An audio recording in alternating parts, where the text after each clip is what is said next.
Konnichiwa, good afternoon, what's up? It's Rupa Sensei here, and today I have some legendary guests. How you doing, gentlemen? Great, it's really weird to be speaking English now. Yeah, exactly. We just did a whole video in Japanese. Yeah. So if you guys saw, we just did the whole video in Japanese about language studies, how you guys can use Matt and Nick and our methods to learn English. So check that video out if you haven't already. And we also talked a lot about immersion. Yeah. And you guys should listen to lots of English to improve your English. Starting now. Yes. Today we're gonna do it all in English for you guys to learn. Okay, but before we do that, let's do a little self-introduction. Starting with Matt, just your name, how long you've been here in Japan, and what you're doing here. Yeah. So I'm Matt. I've been here 7 months now, pretty much exactly. Yeah, exactly 7 months. And I'm currently studying abroad in Osaka, and I also have a YouTube channel where I teach people Japanese and stuff, and haven't been very active recently, but I'm hoping to get back into that pretty soon. So super famous Japanese teacher, and then we've got the English teachers over here. Yeah, man, I'm Nick. I've been in Japan for like 15 years, so a really long time. I went to Sophia University and grad school. And I've been doing manzai, and I teach a little bit of English. I do some YouTube stuff. As I always say, jack of all trades, master of all. That's it. And the master of all. Fantastic. So today's topic is going to be all about life in Japan. Because we've got some very different... I've been here for about 4 years in total, or 3.5. And I've been a teacher at a school. I've been an eikaiwa teacher. I've worked at a bakery. I've done a lot. Now I'm kind of here as a YouTuber and also a business consultant. And you've been here for 7 months. Yeah. When was the first time you came here? The very first time I came was when I was like 16 years old. First, I just came for like a 3-week vacation. Then the next year I came for 6 months on a study abroad. And now I'm here. I came for the first time in 10 years. I had a 10-year blank. Wow. Yeah. That's crazy. Yeah, and then Nick's our senpai, so he's been here for 15 years. Yeah, well, I first came as just like him as a high school student, but I'm about 10 years older than you. So the first time was maybe in 2001 or 2000, around that time. I just blown away. I thought Japan was like the cool, we already liked probably Japan before we came. But then I came for university just for 1 year, and 15 years later. Yeah, 15 years later I'm here, man. Yeah. What was your first trigger point to liking Japan? Well, I think in a way it's hard to tell, because I think for me it really goes back to my childhood. Really? It goes to I really liked anime as a kid, like Pokemon, Yu-Gi-Oh, Dragon Ball. And also just the imagery you see, Japan is kind of presented in popular media as this high-tech, really interesting, crazy place. And so I think that imagery planted the seeds. And then when I was in high school, I just happened to watch anime for the first time. And I think it kind of connected with those seeds from my childhood and was kind of like, oh, all my favorite things from childhood are from Japan. Japan seems really cool and interesting. And that's just how I got into it. And the more I studied it, the more that I just loved it and got deeper and deeper and deeper into it, basically. What was the anime that really set you over the Well, the first one was actually Yu-Gi-Oh! Which is interesting. So I loved Yu-Gi-Oh! As a kid. Yeah. And when I was in high school, I learned that there was this one season of Yu-Gi-Oh! That was only aired in Japan, and it was too violent to be aired in the US. Sick, yeah. So I was like, oh, that sounds interesting. So I watched it kind of just out of nostalgia, right? And it was only in Japanese because they never made a dub for it. Yeah. And it wasn't necessarily that the show was good. The show wasn't that good. But just hearing Japanese for the first time and seeing the imagery, I was like, whoa, something about this is really resonating with me. That's sick. That's funny because I also watched a lot of anime when I was younger and a kid. But I watched Dragon Ball Z. That's huge. I didn't realize it was about Japan. Yeah. Because in Australia, it was all in English, in the English dub. Yeah. And then I was a kid, I didn't even know what Japan was, Well, it's funny because they actually edited it for abroad. In the Japanese version, I think somebody shoots something in a hole is in their stomach and stuff. Yeah. They edited that all out of it. Oh, really? I think. I know in One Piece, what was it, that they edited Sanji's cigarette to be like a lollipop? Yeah. And stuff. Tame it down. Tame it down. But it wasn't until I saw Death Note, the anime, then I was like, wow, Japan looks Yeah, really cool. yeah. 'Cause Yeah. It was much more huge. showed Japan. Yeah, that was one of the first ones I saw too. And Evangelion had a was big huge, impact. too. Evangelion, Yeah. What was the reason you got really interested in Japan? Mine was, I liked gardens. So I like Japanese gardens, sick. rock gardens and stuff like that. Is it UNG? Is that where, I think that's a famous one, right? In Kyoto?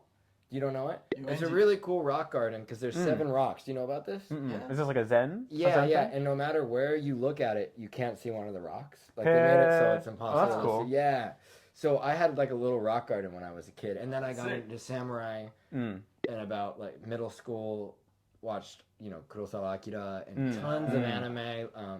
I was into like Fist of the North Star, nice. no Ken, Yeah. and Galaxy Express was probably one of my favorites. There was a thing on the Sci-Fi Channel called Saturday Morning Anime, and they played all these like adult animes, and I was like 7 or 8. Oh, sick. Yeah, so It's the best. that that's how everybody gets into it, right?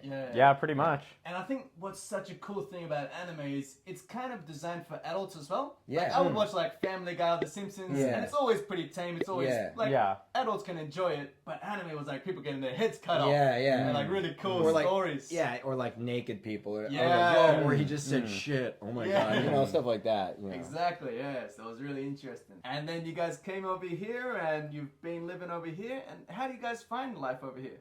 Yeah, well, it's been really interesting because, like I said, I've been in Japan 7 months now. Before that, I wasn't in Japan for 10 years. Yeah. But I was kind of living in Japan almost virtually for a lot of that time because I basically learned Japanese in America through watching anime so much, dramas, movies, books, hanging out with Japanese people at my college in America. And so I've known a lot about Japan, and I'd seen images and videos of Japan so much that, in a way, when I first got here, it was really surreal. Right? Actually, my very first impression was everything's so small. Like, yeah. Even like garbage trucks and stuff. Yeah, like I remember I saw the train. I was like, "Whoa, this is a lot smaller than I imagined." Actually, it was almost weird. It almost felt like like you watch Harry Potter and then you go to Hogwarts. It almost felt like, "Oh wow, this is just like in the movies. Like they replicated this so well." It's like what it felt like. Things on islands are all small though, right? I mean, Japanese people are smaller on average. Yeah, they're getting bigger, but yeah. I mean, for me, it's perfect because I'm more Japanese size than American size. So yeah, I'm not complaining at all. I think it's great. Prideが高い. Yeah, prideが高いけど、prideが高い. Yeah. And was there anything that your kind of imagery of Japan and then the reality of Japan, was there anything that was really different? I mean, one thing that kind of surprised me was I kind of had this image, of Japan's really high tech. They're really like advanced. And so certain things, like you go to an izakaya and they only take cash, for example, right? You can't use your credit card. That was kind of like shocking. There's some things like that are kind of like really old style, old school. I guess that was kind of surprising. Or just kind of things there are some things that are a little bit redundant. Or kind of like, like I'd put in a reservation for a hotel online. Right. And they ask you all this personal information. What's your address, your phone number, your favorite color, like all this random crap. And then you send that in, right? And then you go and you're like, hey, I have a reservation. And they're like, okay, here, please write all of that again out by hand on a piece of paper. And I'm just like, what? That sounds really redundant. So there's a lot of kind of things like this that are like kind of a lot like not really logical or not really rational. That is like a little bit frustrating, but it's not a big deal in like the grand scheme of things. There's the good that I was expecting like outweighs all of those kind of like annoying things. Yeah. You gotta take the good and the bad. No country's perfect. Yeah. What about for you, Nick? When you were growing up, things that I expected that are different. It's really funny. Even on the internet now, like on Twitter and stuff, you'll see like the Japanese way of ikigai, or like.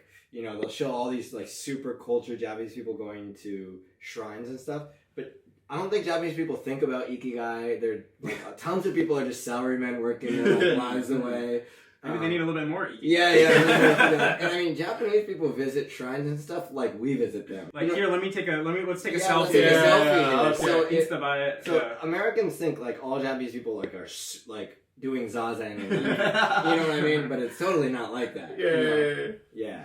Yeah, a couple sleeping on the trains and stuff. Yeah. Different kind of zen. Yeah. What do you guys prefer? You guys prefer living back in your home countries, or you like it over here in Japan? Japan.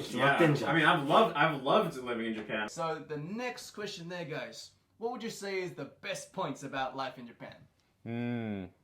Well, the food is definitely a big one, dude. of course. Once you eat the food in Japan, you can't go anywhere else. And it's not just the Japanese food. Japanese people are like masters of like, they get obsessed with things. So I don't want pizza anywhere else. I mean, and then the konbini, like every level, I feel like Japanese does food way better. Because it's like konbini is like the quickest, lowest level, still way better than anything you can get instant in the US. Right. And then the like Japanese fast food of like sukiya or like, the gyudon. Suki is way so better good. than any American fast food. Even the American fast food like McDonald's is better in Japan. Yeah. You know? And then if you go to a real place, then of course it's like, you know, incredible. Really good, yeah. As I say, it's because Japanese people are obsessed, and I mean that in like a really nice way. They do it with everything. Like if you want like something artisan, like something made, like really well-made jeans or like a shirt, it should be Japanese. Like with America, we care about like let's just get it done in the easiest way as fast as possible. And Japan's not like that. Yeah. I think they have a really good attention to detail. Yes. Yeah. And they're perfectionists, which can sometimes be a detriment for things like learning English, but when it is good, it's really good. Like you said, for craftsmanship, for food. Apart from corn on pizza or mayonnaise and stuff, some wild like things. that, And then what would you say the bad points? Well, I mean, I kind of talked about it before. Sometimes there's a lot of bureaucracy. There's a lot of redundancy sometimes. But yeah, I mean, that's about it, really, right? I think there's an averse, like, they don't take enough risks here a lot of the time. I think that's a big problem. And then another thing is it's just a social thing. I was at Ikebukuro Station one night, and it was like the station had closed, so there was a shutter, and there was a staircase and an escalator. Yeah. And the staircase had a rope, and the escalator wasn't working, but you could still walk up it.